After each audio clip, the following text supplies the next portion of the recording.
Dr. Hannah Kim was feeding the last snake in her exotic animal clinic when her phone rang.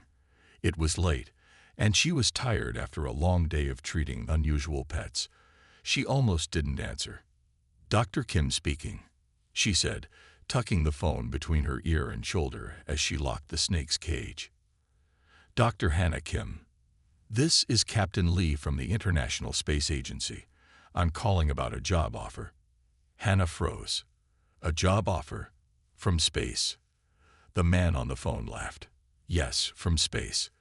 The Galactic Veterinary Council has asked for Earth's best exotic animal vet. Your name was at the top of the list." 3 days later, Hannah sat in a small office, reading a file that seemed impossible. Aliens had contacted Earth 5 years ago.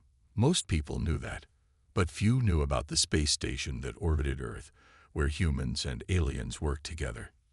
"They need a vet," Hannah asked Captain Lee, who sat across from her. "They need someone who understands how to treat animals that might be dangerous," he explained. "Most alien vets are afraid to treat any animal with sharp teeth." "That's most of the animals I work with," Hannah said. "Exactly. That's why they want you." Captain Lee slid another file across the desk. "You'll be working with Dr. Tahoe Park. He's our top xenobiologist." The door opened, and a tall man with kind eyes walked in. "Speak of the devil," Captain Lee said. "Dr. Kim, it's an honor," Tahoe said, shaking her hand. "I've read your papers on treating large predators." "Just call me Hannah," she said. "So, we're going to space to treat alien pets." Tahoe smiled. "Among other things, the Galactic Veterinary Council has a clinic on the station. They treat pets, wildlife, and sometimes new species from exploration missions. And they're afraid of predators." Hannah asked. "Most alien species evolved as prey," Captain Lee explained. "They see anything with claws or sharp teeth as extremely dangerous, including humans," Tahoe added. "To them, we're apex predators." Hannah raised her eyebrows. "Us? But we're not. Forward-facing eyes, omnivorous diet, endurance hunters." Tahoe counted on his fingers. "We tick all their boxes for dangerous species." "That's why this job is important," Captain Lee said. "You'll be showing them that Earth's approach to veterinary medicine works, even with creatures they consider dangerous." 2 weeks later, Hannah stood in the launch facility, watching workers load her equipment onto the shuttle. Her stomach fluttered with nerves, having second thoughts. Tahoe appeared beside her. "A few," Hannah admitted. "I've never even left Korea before, and now I'm going to space." "If it helps, I'm terrified too," Tahoe said, "but also excited. We're making history." The shuttle ride was smoother than Hannah expected. 6 hours later, she floated through the docking tube into the space station. A tall, bird-like alien waited for them. "Welcome to Harmony Station," the alien said in perfect Korean. Its voice came from a small device on its chest. "I am Dr. Keel, director of the Galactic Veterinary Clinic." Dr. Keel's feathers shimmered blue and green as it bowed slightly. "We are honored by your presence, Dr. Kim and Dr. Park.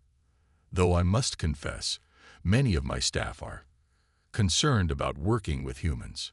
"Concerned?" Hannah asked.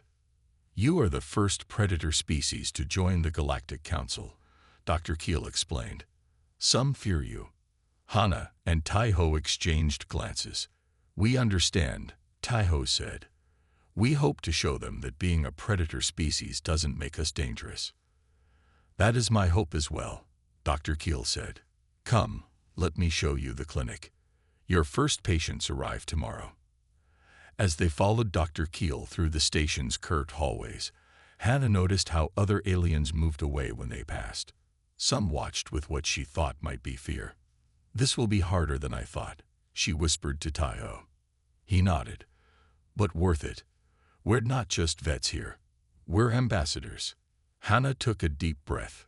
"Then let's show them what Earth vets can do." The doors to the clinic slid open with a soft hiss. Hannah gasped. The room was 3 times bigger than her clinic on Earth. Strange machines lined the walls. Lights and colors she had never seen before flashed on screens. "This is amazing," she whispered to Taiho. Dr. Keel made a chirping sound that might have been a laugh. "This is just the waiting room. Come, let me show you the real clinic." They passed through another door into a large round room. Tables of different shapes and sizes filled the space. Some were flat, others curved. Some floated in the air with no supports. "Our examination area," Dr. Keel explained. "Each table is for a different type of patient." A blob of blue goo moved across the floor toward them. Hannah almost stepped back, but stopped herself. "Ah, Dr. Blorn," Dr. Keel said. "Meet our new human colleagues." The blob formed a small bump that might have been a head. "Greetings," it bubbled. "I am Chief of Diagnostics." "Nice to meet you," Hannah said, bowing slightly. Dr. Blorn wobbled. "You do not need to make threat displays. I will not take your territory." Taiho coughed to hide a laugh. "That wasn't a threat. It's a greeting of respect in our culture." "Fascinating," the blob said, then quickly moved away. "Don't mind Dr. Blorn," Dr. Keel said. "Gelatinous beings are naturally cautious." A tall insect-like alien with 6 arms appeared from a side room. It wore a white coat over its hard shell. "Dr. Crix, our head surgeon," Dr. Keel introduced. The insect alien kept its distance. All 4 of its eyes watched Hannah and Taiho carefully. "I have studied human physiology," Dr. Crix said, its voice clicking. "Your teeth and nails are naturally sharp. Fascinating adaptation for hunting." "We're not here to hunt," Hannah said gently. "We're here to heal, like you." "Of course," Dr. Crix clicked. "I will observe your methods with interest." It too moved away quickly. Dr. Keel led them through the rest of the clinic. There were rooms for surgery, recovery areas, and even a small zoo of alien animals being treated. "These are your quarters," Dr. Keel finally said, showing them 2 small rooms near the clinic. "Rest tonight. Tomorrow you begin work." After Dr. Keel left, Taiho sighed. "That went well." "They're terrified of us," Hannah said. "Can you blame them? Look at these." Taiho pulled up a file on his tablet. It showed a human skull next to various alien skulls. The human teeth looked sharp and dangerous compared to the flat herbivore teeth of most aliens. "I never thought of us as scary before," Hannah said. "To them, we're like wolves walking on 2 legs, Taiho explained. "They see our forward-facing eyes and sharp teeth and think predator." The next morning, Hannah and Taiho arrived at the clinic early. They found Dr. Keel already there with a small animal that looked like a cross between a rabbit and a lizard. "Our first case," Dr. Keel said. "A nibbin with digestive problems." Hannah approached slowly. The nibbin had no teeth or claws. It shivered as she came near. "It's afraid of me," she said. "All non-predator species have instinctive fear of predators," Dr. Keel explained. "Even domesticated ones." Hannah stepped back. "You try, Taiho. Maybe it will be less afraid of you." But the nibbin shook even harder when Taiho approached. "I have an idea," Hannah said. She sat on the floor, making herself smaller. She took out a small treat from her pocket, a piece of carrot she had brought from Earth. "What are you doing?" Dr. Keel asked. "Showing it I'm not a threat," Hannah said. She placed the carrot on the floor and backed away. The nibbin sniffed the air. Slowly, it crept toward the carrot. It took a small bite, then looked at Hannah. "See," Hannah said softly. "I'm not going to hurt you." Dr. Keel watched with interest as the nibbin came closer to Hannah. "Remarkable," the alien vet said. "Perhaps there is something to your Earth methods after all." 3 weeks passed quickly. Hannah and Taiho worked hard to gain the trust of both their alien colleagues and their animal patients. Slowly, things improved. Dr. Blorn no longer hid when they entered a room. Dr. Crix even asked Hannah for help with a difficult case. On this day, Hannah was updating patient records when alarms began to blare throughout the clinic. "What's happening?" she asked Taiho, who was checking supplies nearby. Before he could answer, Dr. Keel rushed into the room. Emergency docking. Injured animal coming in. They hurried to the clinic's entrance. The doors opened, and 2 robot helpers rolled in carrying a large container. Inside was a creature like nothing Hannah had ever seen. It was the size of a large dog, with a body like a wolf. But instead of fur, it had shiny scales in all colors. A long tail whipped back and forth. Sharp teeth flashed as it growled in pain. Blood leaked from several wounds on its side. Behind the container came a well-dressed alien. He wore expensive clothes and many rings on his 4 hands. "Fix it now," the alien demanded. "My Vexling cost me 50,000 credits." Dr. Keel stepped back when he saw the creature. "A Vexling. Here. You are the station's vet clinic, yes?" the alien asked. "I am Jinwoo Choi, rare animal trader. My ship was attacked by pirates. My Vexling was hurt." The creature roared and slammed against the container walls. One crack appeared, then another. "It's breaking free," Dr. Blorn cried, turning into a flat puddle on the floor. Dr. Crix moved behind a table. "Vexlings are apex predators. They can bite through metal." Dr. Keel spread his feathers in alarm. "Mr. Choi, we cannot treat this animal. It's too dangerous." "What?" Jinwoo shouted. "It's dying. Do your job." "Vexlings are classified as level 1 predators," Dr. Keel explained. "We don't have proper containment for such a creature." The Vexling howled in pain. It hit the container again, and the crack grew larger. "Please," Jinwoo begged. "It's worth more than my ship." Dr. Keel shook his head. "I'm sorry. We simply cannot risk." "I'll do it," Hannah said quietly. Everyone turned to look at her. "Dr. Kim, you don't understand," Dr. Keel said. "Vexlings have killed people. They're not just dangerous. They're lethal." "So are tigers," Hannah replied. "And bears. And lions. I've treated them all." The container cracked louder. The Vexling's clawed foot pushed through the opening. "It's getting out," Dr. Blorn cried. "Tai-ho, hit the sedatives," Hannah said calmly. "The strongest ones we have." Tai-ho hesitated for only a second before rushing to the medicine cabinet. "Dr. Kim, I cannot allow this," Dr. Keel said firmly. "As clinic director." "It's just scared, not dangerous," Hannah interrupted. "Look at its eyes, Dr. Keel.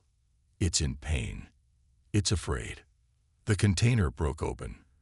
The Vexling tumbled out onto the floor, bleeding and snarling. Its rainbow scales flashed under the lights. Everyone backed away. Even Jinwoo moved behind a desk. Everyone except Hannah. She knelt down, making herself small. The Vexling growled, showing sharp teeth. Its eyes were wild with pain and fear. "Hello, beautiful," Hannah said softly. "I know you hurt. I know you're scared, but I can help you." The Vexling snarled again, but didn't attack. It watched Hannah with bright yellow eyes. "That's it," Hannah continued in the same gentle voice. "I'm not going to hurt you." Tai-ho returned with the sedatives. He stood perfectly still, holding the injector. "Dr. Kim," Dr. Keel whispered, "please move away slowly." But Hannah didn't move. She kept talking to the Vexling, her voice calm and steady. The creature's growls grew quieter. Its breathing slowed a little. "Tai-ho," Hannah said without looking away from the Vexling. "Come closer, very slowly." Dr. Crix clicked in alarm. "She's going to get them both killed." But to everyone's surprise, the Vexling didn't attack. It kept its eyes on Hannah as Tai-ho inched forward with the sedative. Time seemed to stop in the clinic. The Vexling's yellow eyes never left Hannah as Tai-ho moved closer with the sedative. "Easy now," Hannah whispered to the creature. "We're going to help you." The Vexling's tail thumped against the floor. Blood still leaked from its wounds. "Dr. Kim," Dr. Keel warned from a safe distance. "Vexlings can jump 3 times their body length. Please back away." Hannah ignored him. Instead, she slowly reached into her pocket and pulled out a small packet. What is she doing? Dr. Blorn bubbled from his puddle form. Hannah opened the packet, releasing the sweet smell. The Vexling's nose twitched. Dried liver treats, Tahoe explained quietly. Hannah carries them for nervous animals. The Vexling growled, but its eyes focused on the treat in Hannah's hand. She placed it on the floor and slid it toward the creature. Food is a universal language, she said. The Vexling sniffed the treat, then quickly ate it. Its tail still moved, but the growling stopped. Now, Tahoe, Hannah said calmly. Tahoe took 2 more steps forward. The Vexling turned to look at him, teeth showing again. It's okay, Hannah said to the creature. He's with me. To everyone's surprise, Tahoe also knelt down. He held out another treat in one hand. The Vexling watched him carefully. That's good, Hannah said. Tahoe, when it takes the treat, used the injector on its shoulder. Jinwoo made a small sound of protest. Don't damage the scales. They're worth. Be quiet, Dr. Crix clicked at him. Let them work. The Vexling stretched its neck toward Tahoe's hand. As it took the treat, Tahoe quickly and gently pressed the injector against a spot between the scales. There was a soft hiss as the medicine went in. The Vexling jumped back with a yelp, but didn't attack. It shook its head, looking confused. Within seconds, it began to sway. Good job, Hannah said to both Tahoe and the Vexling. You're going to feel better soon. The creature's legs wobbled. It tried to stay standing, but the sedative was strong. Slowly, it sank to the floor. Its eyes began to close, but they remained fixed on Hannah until they finally shut. For a moment, no one moved or spoke. Then Dr. Keel stepped forward. That was remarkable, the avian doctor said. How did you know it wouldn't attack? I didn't, Hannah admitted, gently stroking the Vexling's head. But I could see it was more afraid than aggressive. We need to move it to surgery, Tahoe said, checking the creature's breathing. These wounds are serious. Dr. Blorn reformed into his normal shape. The sedative won't last long in a Vexling system, perhaps 1 hour. Then we need to hurry, Hannah said. She looked up at the alien doctors. Will you help us?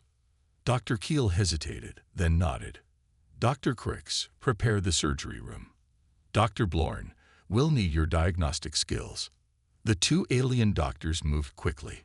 Robot helpers lifted the Vexling onto a floating table. I want to watch, Jinwoo said, following them. No, Hannah said firmly. Wait outside. Jinwoo puffed up in anger. That's my property. I have rights to.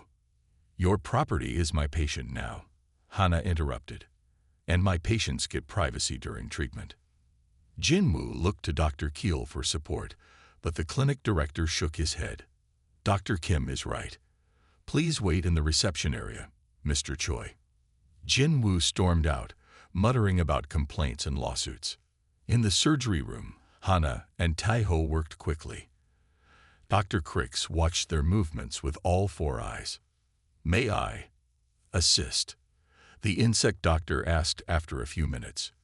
Hannah looked up in surprise. Yes, please. 6 hands are better than 4. As they cleaned the Vexling's wounds, Tahoe frowned. Hannah, look at this. He pointed to older scars hidden under the scales. Burns. Cuts that had healed badly. These aren't from a pirate attack, Hannah said quietly. Dr. Blorn moved closer to examine the wounds. These injuries are from different times. Some are weeks old. Someone has been hurting this animal for a long time, Tahoe said, anger in his voice. Hannah looked at Dr. Keel.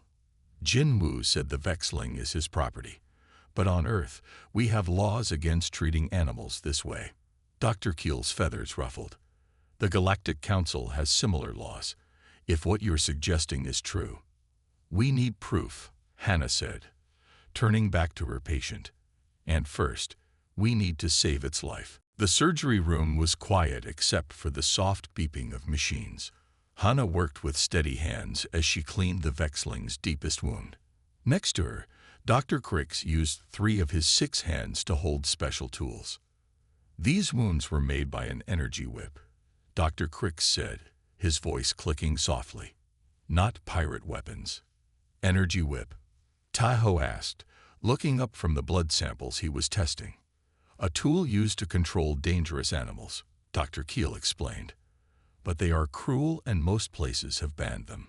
Hannah gently turned the Vexling to reach its other side. More scars appeared under the rainbow scales. This poor creature has been beaten for months, she said. Maybe years. Dr. Blorn moved closer, his body changing color as he studied the Vexling. I can see chemical burns too, from harsh cleaning products. Why would someone clean a Vexling with chemicals? Taiho asked. To make the scales shine more, Dr. Keel said sadly. Some collectors believe it makes them more valuable. Hannah's face grew hard. We need to report this to station security. Dr. Keel hesitated. Mr. Choi is a wealthy trader with many friends. I don't care, Hannah said. On Earth, this would be a crime. It is here too, Dr. Crix clicked, but often ignored for rare animals. Not this time, Taiho said firmly. Not when we have proof. He held up his tablet, showing pictures of all the old injuries. I've documented everything. Dr. Keel's feathers ruffled in what might have been respect. I will contact security after the surgery. For the next hour, they worked together to save the Vexling. Dr. Crix's precise movements proved invaluable. Dr. Blorn helped create special medicine that would work with the Vexling's unusual body chemistry. The sedative is wearing off, Taiho warned as the Vexling's breathing changed. We're almost done, Hannah said, placing the last stitch. Just need to bandage these wounds. I'll prepare more sedative, Dr. Blorn said, surprising everyone by volunteering. No, Hannah said. I want it to wake up naturally, but in a safe place where it won't hurt itself. Dr. Keel tilted his head. We have no cage strong enough to hold a Vexling. It doesn't need a cage, Hannah explained. It needs a quiet, dark place where it can feel secure. They moved the Vexling to a small room with soft blankets on the floor. Hannah dimmed the lights. Leave water here, she instructed, and some food. But otherwise, let's give it space. As they left the recovery room, they found Jin Woo waiting outside. Is it fixed? He demanded. When can I take it back to my ship? Mr. Choi, Dr. Keel said formally. We need to discuss the Vexling's previous injuries. Jin Woo's face changed. What previous injuries? It was hurt in the pirate attack. That's all. We found evidence of long-term abuse, Taiho said. Energy whip marks. Chemical burns. Nonsense. Jin Woo shouted. You're trying to steal my valuable property. 2 security officers appeared behind him. They were tall aliens with 4 arms and serious faces. Mr. Jin Woo Choi, one asked. We need you to come with us. What? Why? Jin Woo backed away. We've received a report of animal cruelty, the officer said, with evidence. Jin Woo pointed at Hannah. This human has no right. She doesn't understand how valuable creatures must be trained. Trained or tortured? Hannah asked quietly. The security officers took Jin Woo's arms. You will come with us now. Your Vexling will remain in medical care. As they led Jin Woo away, he shouted threats about lawyers and powerful friends. Dr. Keel turned to Hannah. That was brave. Jin Woo does have powerful friends. I don't care, Hannah said. No animal deserves to be treated that way. Dr. Crix clicked his mandibles in what might have been a smile. You humans are strange predators. You protect instead of hurt. Not all of us, Taiho said sadly, thinking of Jin Woo. But the best of us try, Hannah added. She looked back at the recovery room where the Vexling rested. I'm going to stay with it tonight. It shouldn't wake up alone in a strange place. Dr. Keel nodded. I believe I'm beginning to understand your methods, Dr. Kim. Hannah woke with a start. She had fallen asleep in a chair next to the Vexling's recovery area. Something had changed. The room was quiet, but different. Two yellow eyes watched her from the corner. "You're awake," Hannah said softly. She didn't move from her chair. "How do you feel?" The Vexling made a low rumbling sound, not quite a growl. Its rainbow scales caught the dim light as it shifted slightly. "I bet you're hungry," Hannah continued in the same gentle voice. She pointed to a bowl near the Vexling. "There's food there, and water." The creature looked at the bowl, then back at Hannah. Slowly, it moved toward the food, keeping its eyes on her. When it reached the bowl, it sniffed carefully before eating. The door opened, and Tejo walked in. The Vexling immediately backed into the corner, scales rising in alarm. "It's okay," Hannah said to the creature. "He's a friend." Tejo stood perfectly still. "Good morning. I see our patient is doing better." "Much better," Hannah agreed. "The medicine is working. How did the meeting with security go?" "Well," Tejo said with a small smile. "Jinwoo is still being held. They found more evidence on his ship. 5 other rare animals, all showing signs of abuse." Hannah shook her head sadly. "What will happen to them?" "They're being brought here," Tejo explained. "Dr. Keel has agreed to treat them all. And Jinwoo. He'll face charges, serious ones." Tejo looked at the Vexling, which had returned to eating but kept watching them. "What about this one?" "I've been thinking," Hannah said. "It needs a name. We can't just call it the Vexling. Any ideas?" Hannah nodded. "Hope, because that's what it needed." "Hope," Tejo repeated. "I like that." The door opened again. This time Dr. Keel entered, followed by Dr. Crix and Dr. Blorn. Hope immediately retreated to the corner, scales rising in defense. "Remarkable recovery," Dr. Keel observed, keeping his distance. "Most Vexlings would be attacking by now." "This one is smart," Hannah said. "It knows we helped it." Dr. Blorn changed color as he studied Hope. "The wounds are healing well. No infection." "We have a problem," Dr. Keel said. "Word has spread about the Vexling. Other pet owners are coming." "Why is that a problem?" Tejo asked. "They all have pets classified as dangerous," Dr. Crix explained. "Predators we would normally refuse to treat." Hannah smiled. "That's not a problem. That's progress." Dr. Keel ruffled his feathers. "We don't have enough staff trained to handle predator species." "Then we'll train them," Hannah said simply. "Tejo, and I can teach your staff what we know." "You would do that?" Dr. Keel asked. "Of course," Tejo replied. "That's why we're here." A small sound made them all turn. Hope had moved closer to Hannah's chair. The Vexling was still cautious, but no longer hiding in the corner. "See," Hannah said, "even apex predators respond to kindness." Dr. Blorn wobbled what might have been a nod. "Perhaps our classification system needs updating." "What do you mean?" Dr. Crix clicked. "We classify species by their physical abilities," Dr. Blorn explained. "Sharp teeth, claws, hunting instincts. But we don't consider behavior changes possible through proper care." "Exactly," Hannah said. "On Earth, we've learned that almost any animal can be gentle with the right treatment." Dr. Keel tilted his head, "Including humans." Tejo laughed. "Especially humans." Hope moved even closer to Hannah, now just a foot away from her chair. Slowly, Hannah reached out her hand, palm down. The Vexling sniffed it cautiously. "I never thought I'd see this," Dr. Crix clicked softly. "A Vexling behaving like a pet." "Not a pet," Hannah corrected. "A patient who trusts its doctor." Hope made a rumbling sound, almost like a purr.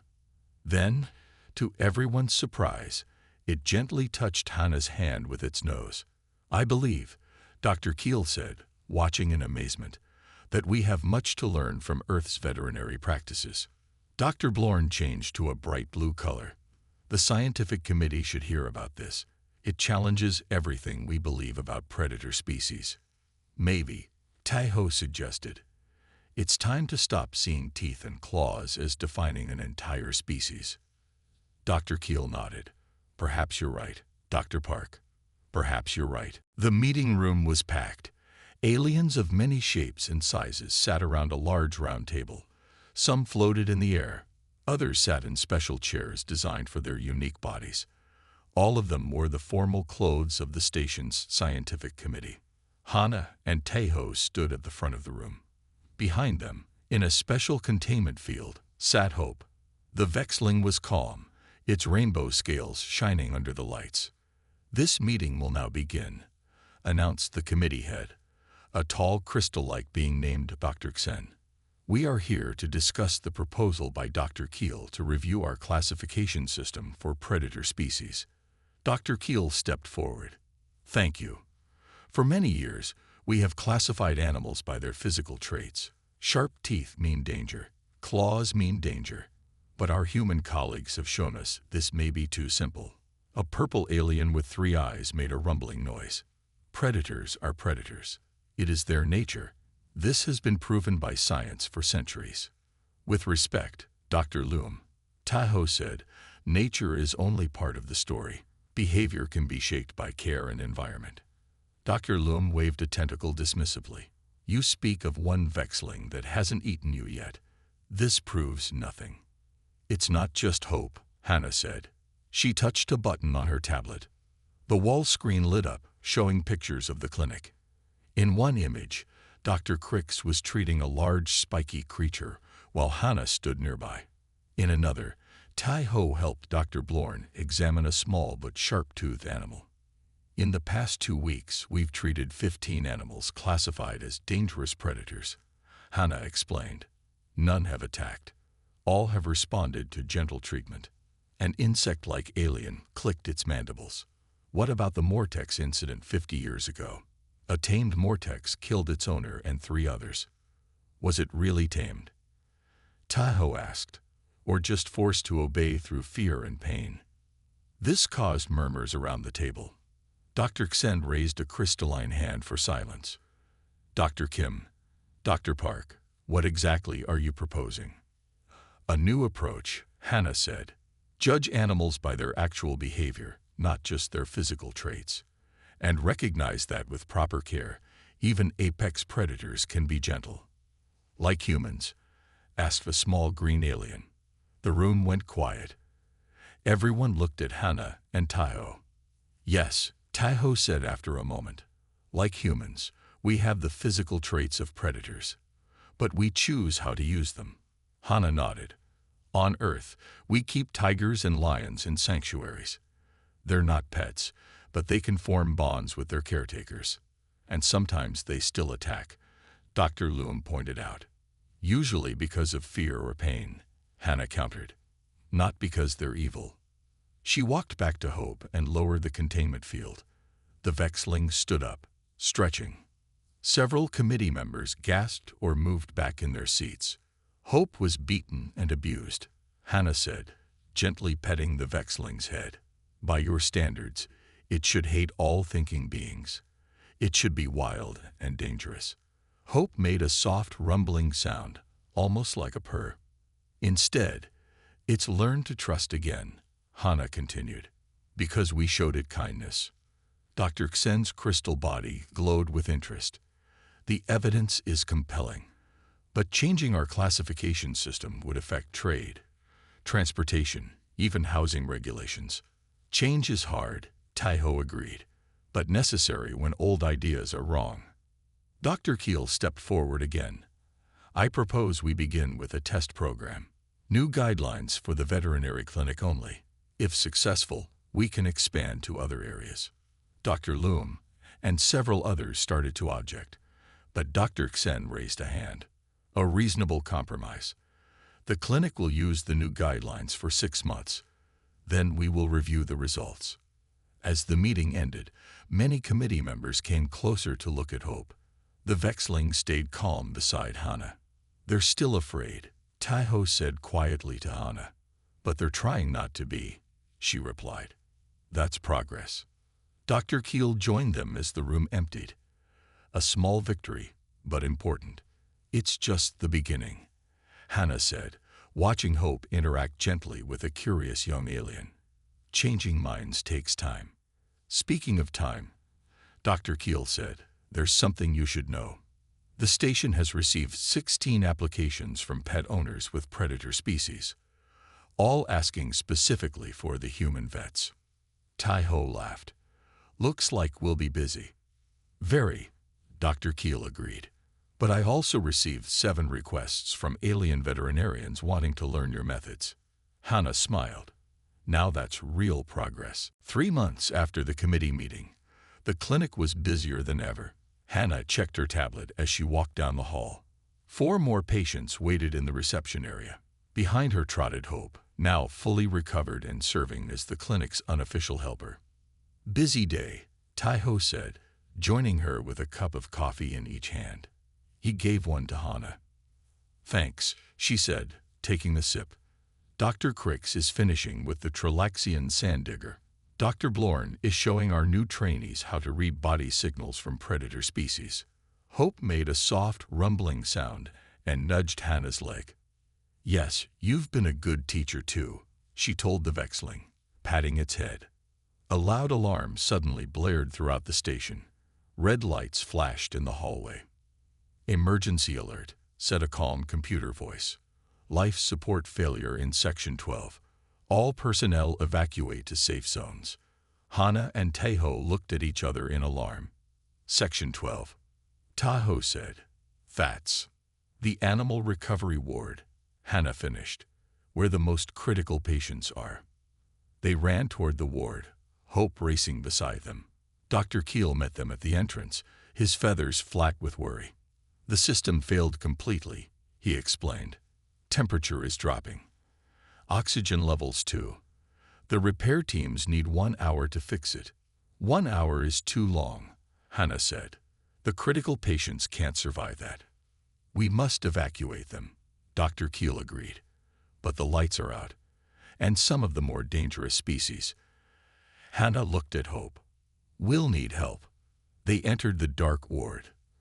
Emergency lights cast eerie red shadows. The air already felt thin and cold. Frightened animal sounds came from cages and habitat units. Tai-Ho, take the small patients first, Hannah instructed. "Dr. Keel, can you handle the avian species?" "Yes," the bird-like doctor agreed. "What about you?" "I'll get the predators," Hannah said, with Hope's help. They split up. Hannah moved through the darkness with Hope leading the way. The Vexling's eyes glowed yellow in the dim light, its senses much sharper than Hannah's. In the first habitat, a cat-like creature with 6 legs hissed in fear. Usually calm, it was now panicked by the alarms and darkness. "Hope," Hannah whispered. "Show me." The Vexling approached the scared animal slowly. It made a soft, rumbling sound, the same sound Hannah used to comfort Hope when it was injured. The 6-legged cat stopped hissing and watched. "Amazing," Hannah said. She stepped forward and gently lifted the animal into a transport box. One by one, they moved through the ward. Hope helped calm each frightened predator. Even the most dangerous ones seemed to understand the Vexling's message. "These humans will help you." The air grew colder. Hannah's breath made clouds in front of her face. Her fingers felt numb as she worked to open the complex locks on the habitats. "Nearly done," she said to Hope. "Just one more." The last habitat held a newly arrived Mortex, the same species mentioned in the committee meeting as being too dangerous to tame. It snarled in the darkness, its 4 eyes glowing red. "This one's scared," Hannah said, her voice shaking from the cold. "Really scared." Hope stepped forward without hesitation. The Vexling made its gentle rumbling sound. The Mortex stopped snarling, listening. "That's it," Hannah encouraged. "Tell it we're here to help." To her amazement, the Mortex moved toward the door of its habitat. It still looked wary, but the aggression had faded. As Hannah opened the door, she heard voices behind her. "Hannah, are you still in here?" It was Dr. Crix. "Here," she called. "Getting the last one." Dr. Crix appeared from the darkness, followed by Dr. Blorn and several of the new trainees. "We came to help," Dr. Crix clicked. Then he saw the Mortex standing calmly near Hannah and Hope. "Impossible." "Not impossible," Hannah said, smiling despite the cold. "Just unlikely." Together, they guided the remaining animals to safety. As they reached the exit, Taiho was waiting. "That's all of them," he said. "Not a single casualty." Dr. Keel looked at the group of humans, aliens, and animals. "I believe," he said slowly, "this proves your point rather dramatically, Dr. Kim." "What point?" Hannah asked, too tired to think clearly. "That in a crisis, cooperation works better than fear," Dr. Keel said, "even between predators and prey." 6 months had passed since Hannah and Taiho first arrived at the space station. Today, the Grand Hall was filled with aliens from across the galaxy. The Galactic Veterinary Council's annual conference had never seen such a crowd. Hannah stood backstage, adjusting her formal uniform. Next to her, Hope sat calmly, a special collar around its neck showing it was an official therapy animal. "Nervous?" Tahoe asked, joining them. "A little," Hannah admitted. "I've never spoken to so many important people before." Dr. Keel appeared, his feathers glossy and bright in his formal clothes. "It's time," he said. "The council head is ready to introduce you." They walked onto the stage. The lights were bright, but Hannah could see hundreds of alien faces watching her. Some looked curious, others still seemed wary of the humans. A tall, elegant alien with flowing silver robes stood at the podium. "Welcome, honored guests," she said. "I am Dr. Vela, head of the Galactic Veterinary Council. Today we hear from Earth's representatives about their revolutionary approach to predator species care." Dr. Vela stepped aside. Hannah took a deep breath and moved to the podium, with Hope at her side. "6 months ago," she began, "I stood in the clinic on this station while my alien colleagues backed away from an injured animal. They were afraid because it had sharp teeth and claws. They called it dangerous." Hannah looked down at Hope, who looked back with bright yellow eyes. "I said then, it's just scared, not dangerous. Today, I want to show you what happened after we stopped being afraid." The wall behind her lit up with images. The clinic now expanded. Dr. Crix gently handling a sharp-toothed creature. Dr. Blorn teaching alien students how to read animal body language. Taiho demonstrating proper handling techniques. "In 6 months, we've treated over 200 animals classified as dangerous predators," Hannah continued. "We've had 0 serious injuries to staff. We've trained 30 new veterinarians in predator care. And most importantly, we've shown that kindness works better than fear." Hope made a soft sound and pressed against Hannah's leg. "This Vexling was our first patient," Hannah said, patting Hope's head. "Now it helps us with frightened animals. It teaches other predators that they can trust us." Taiho stepped forward. "We're not saying all predators are safe," he added. "We're saying that with proper understanding and care, even the most dangerous-looking animals can be treated safely." Dr. Keel joined them. "As clinic director, I was skeptical at first," he admitted to the audience. "But the evidence is clear. The human approach works. That's why today, I'm announcing new guidelines for all Galactic Council veterinary facilities." He held up a tablet. "These guidelines focus on behavior, not just physical traits. They teach respecting animals while staying safe, and they were written by both human and alien experts working together." Dr. Vela returned to the podium. "The Council has reviewed these guidelines and voted to approve them," she announced. "From today, all Council clinics will follow them." Applause filled the room, not from everyone, but from most. After the presentation, many aliens came to meet Hannah and Taiho. Some asked questions. Others wanted to touch Hope, who remained calm despite the attention. "You've done something remarkable," Dr. Vela told them quietly. "Not just for animal care." "What do you mean?" Hannah asked. "When humans joined the galactic community, many feared you," Dr. Vela explained. You look like predators. Your history has much violence. Some wanted to limit human involvement in galactic affairs. She looked at the crowd of aliens now gathering around Hope, no longer afraid. But you've shown that being a predator species doesn't make you dangerous. That message goes beyond veterinary medicine. Tai-Ho smiled. We didn't plan to be ambassadors for all of humanity. The best ambassadors never do, Dr. Vela replied. They just do what's right. As the conference ended, Hannah knelt beside Hope. The Vexling's rainbow scales shimmered under the lights. We did it, she told the creature softly. Because of you, things are changing. Hope made its gentle rumbling sound and pressed its head against her hand. In its yellow eyes, Hannah saw not a dangerous predator, but a friend who had helped bridge the gap between very different worlds. I think this is just the beginning, Tai-Ho said, watching as Dr. Keel explained their methods to a group of curious alien vets. Hannah nodded. Just the beginning, she agreed. For all of us. *, the end*.